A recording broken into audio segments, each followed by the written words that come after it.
예수님은 부활 승천하시면서 제자들에게 말씀하셨습니다.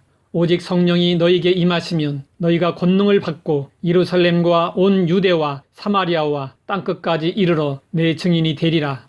오순절날에 120명의 제자들에게 예수님께서 약속하신 성령님이 임재하셨습니다.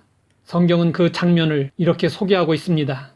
오순절날이 이미 이름에 그들이 다 같이 한 곳에 모였더니 호련히 하늘로부터 급하고 강한 바람 같은 소리가 있어 그들이 앉은 온 집에 가득하며 마치 불의 혀처럼 갈라지는 것들이 그들에게 보여 각 사람 위에 하나씩 임하여 있더니 그들이 다 성령의 충만을 받고 성령이 말하게 하심을 따라 다른 언어들로 말하기를 시작하니라.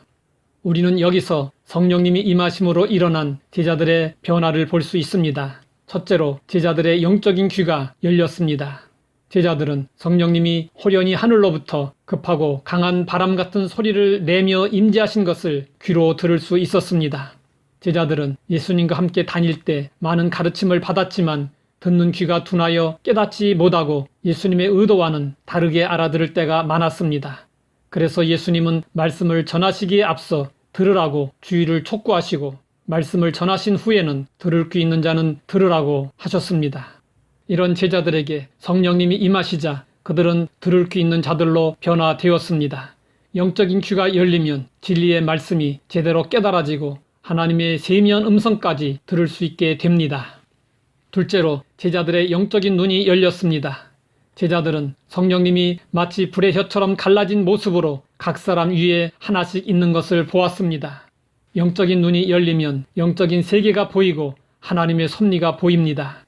독생자 예수 그리스도를 이 땅에 보내셔서 십자가에 못 박아 죽도록 하시면서 인류의 죄를 대속해 주시고 구원하신 하나님의 절절하신 사랑과 구원의 섭리가 보입니다.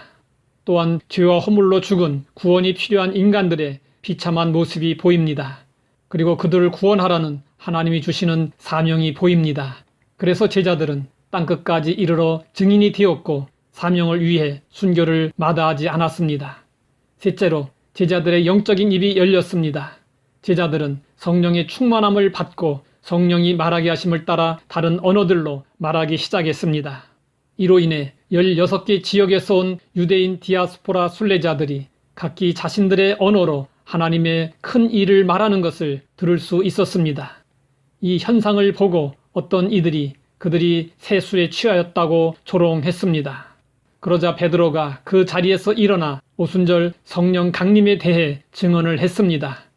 겟세마네 동산에서 예수님이 붙잡히셨을 때 두려움에 떨며 예수님을 부인했던 베드로였습니다. 그러나 성령님이 임하시자 베드로는 사람을 조금도 두려워하지 않았습니다. 베드로는 수천 명의 사람들 앞에서 입을 열어 담대하게 복음을 전했고 그 결과 3,000명이 회심했습니다. 이후 사도들의 활동으로 예루살렘에 있는 교회들이 폭발적으로 성장했습니다. 스데반 집사가 순교하고 예루살렘에 있는 교회에 큰 박해가 일어나자 성도들은 사방으로 흩어졌습니다. 흩어진 성도들은 입을 다물지 않았습니다. 두루 다니며 복음의 말씀을 전했습니다. 성령님이 임하심으로 나타난 결과였습니다.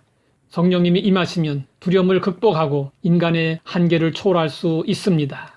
오순절 성령 강림 이전의 제자들의 모습과 그 이후의 제자들의 모습은 확연히 다릅니다.